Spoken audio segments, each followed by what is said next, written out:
आपको 500-550 करोड़ रुपए का जो लोन दिया है, उसमें क्या क्या शर्तें लगाई हैं जो आप बता रहे थे कि उसमें जो है वो कॉन्ट्रैक्ट के कर्मचारियों को आप निकालने बाहर दे रहे हैं? मैं सबसे पहले तो आपको पहले फिर बता देता हूँ कि मैंने इसको लोन के रूप में रिसीव नहीं किया है। इस पैसे को हमने ग्रांट के रूप में रिसीव किया, क्योंकि ये हमारा अधिकार है।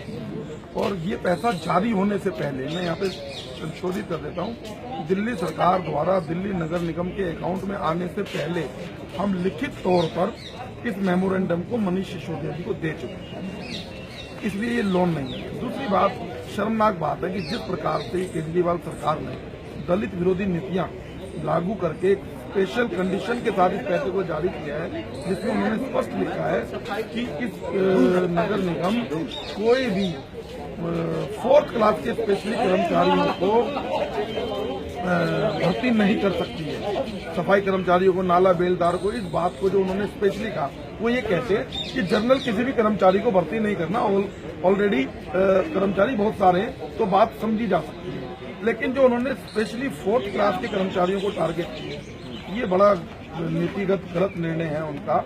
और उन्होंने स्पेशली ये बात दलित विरोधी उनकी नीतियों को दर्शाता है। और उसके बाद उन्होंने कहा कि 1 साल के अंदर अंदर आप जो है नगर निगम को जो उन्होंने आदेश दिया है कि जो टेम्पररी कर्मचारी थे, अस्थायी कर्मचारी थे, स्पेशली उसमें भी इन्होंने वर्ड डाला 4th क्लास के, उन सब कर्मचारियों को 1 साल के अंदर अंदर हम हटाएं।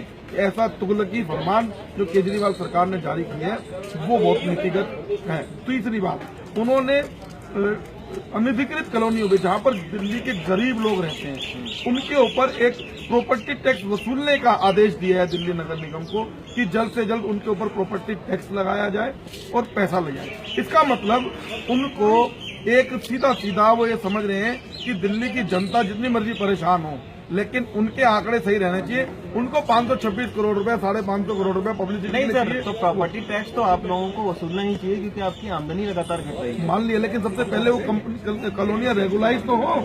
अनऑथराइज कॉलोनियों में प्रॉपर्टी टैक्स वसूलना हमारी जिम्मेदारी है, हम उसको कर रहे हैं। धीरे धीरे बढ़ोतरी भी होती जा रही है, लेकिन अनऑथराइज कॉलोनियों को जो स्पेशली टारगेट करके उन्होंने प्रॉपर्टी टैक्स वसूलने की बात करी, और जो 4th श्रेणी के जो ये 4th क्लास के जो कर्मचारी हैं उनको टारगेट जो उन्होंने किया, ये उनकी दलित विरोधी और गरीब विरोधी मानसिकता को दर्शाता है।